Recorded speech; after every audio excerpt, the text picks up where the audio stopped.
Apabila fase ini tidak teratasi, maka kita akan memasuki pada fase kritis, di mana fase kritis ini adalah fase yang paling mengecoh pada kasus demam berdarah. Pada fase ini, pasien seolah-olah sembuh.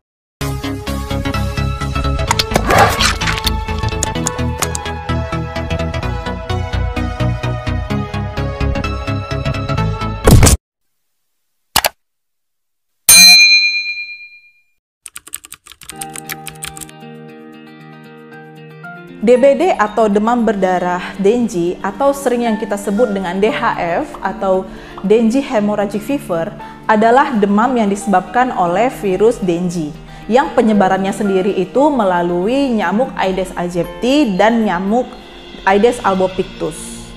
Nah, melalui gigitan nyamuk tersebut, maka virus Dengue tersebut akan masuk ke dalam tubuh manusia sehingga dapat menginfeksi manusia dan terjadilah demam. Gejala dari DBD ini sendiri itu tergantung pada fasenya. Fase pertama itu adalah fase demam. Pada fase ini dialami pada hari pertama, kedua, dan ketiga, di mana pasien mengalami demam yang tinggi itu dengan suhu 39–40 derajat Celcius tanpa adanya gejala yang lain seperti adanya batuk ataupun mencret ataupun nyeri menelan. Jadi di sini pasien demam tiba-tiba tinggi tanpa adanya gejala penyerta. Nah, tetapi sering disertai dengan nyeri ulu hati, nyeri pada bola mata, nyeri pada sendi-sendi, dan nyeri pada kepala.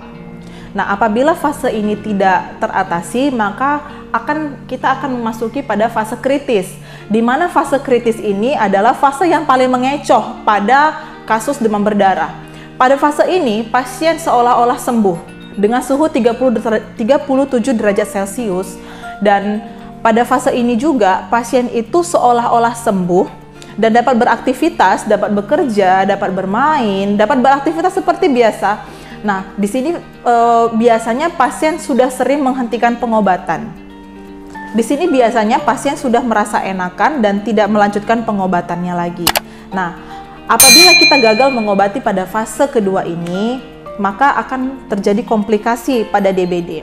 Prinsip dari DBD adalah sesungguhnya pasien bisa sembuh, tetapi asal tidak ada terlambat dalam pengobatan. Apabila fase kritis sudah teratasi, kita akan memasuki pada fase penyembuhan.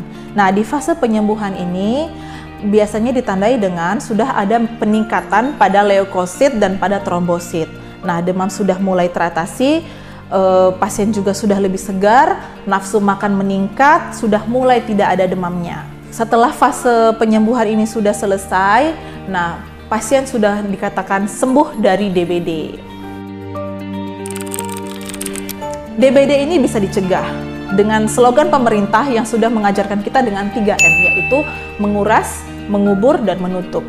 Di musim hujan ini akan banyak tampungan-tampungan yang sering tergenang sama air. Nah, genangan inilah yang harus kita tutup, kita kuras atau kita kuburkan, sehingga tidak ada wadah-wadah yang dapat menjadi tempat perkembangbiakan bagi nyamuk tersebut. Jangan lupa untuk menaburkan bubuk abate karena itu salah satu poin penting dalam pencegahan demam berdarah. Agar kita selalu sehat dan kita selalu paling penting adalah tingkatkan daya tahan tubuh Anda dengan mengkonsumsi vitamin C atau vitamin E, dan bisa dari buah, sayuran, dan rajin berolahraga.